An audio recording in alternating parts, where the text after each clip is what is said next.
રાજકોટના અગ્નિકાંડ બાદ ભાવનગરમાં પણ કાર્યવાહી કરાઈ છે। ભાવનગર મનપાએ નવા બનેલા કે મોલને સીલ કર્યો છે। એનઓસી ન હોવાના કારણે મનપા દ્વારા આ કાર્યવાહી કરવામાં આવી છે।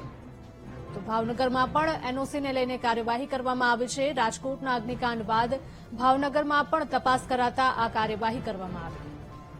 સંવાદદાતા નીતિન જોડાયા છે વધુ વિગતો સાથે। નીતિન, જણાવશો કે ભાવનગર મનપાએ નવા બનેલા કે મોલને પણ સીલ કર્યો છે, જ્યાં ફાયર સેફટી એનઓસી ન હતી।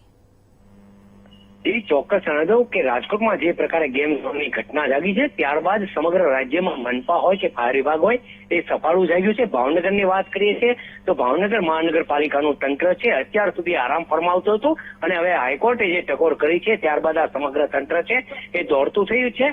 કુલ કહી શકાય કે 5 જેટલી ટીમો છે આજ વહેલી સવારથી સીલ કરવાની કામગીરીમાં જોડાઈ છે।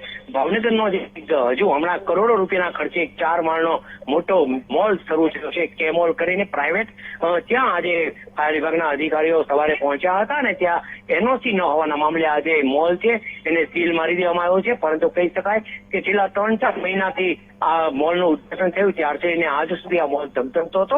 તો અધિકારીઓની નજરે આ વાત શા માટે ન ચડી એ પણ એક સવાલ છે। એટલે ચોક્કસપણે કહી શકાય કે કાંકરી અધિકારીઓ છે એ પણ આ પ્રકારની કામગીરીમાં જવાબદાર ગણાય છે। બીજી બાજુ એનઓસી નહીં લઈને આ પ્રકારના મોલ શરૂ કરી દેતા હોય છે એ લોકો સામે તંત્ર કેમ કોઈ કડક કાર્યવાહી કરતું નથી એવા સવાલો પણ ઉભા થયા છે। જી બિલકુલ નીતિન, આભાર।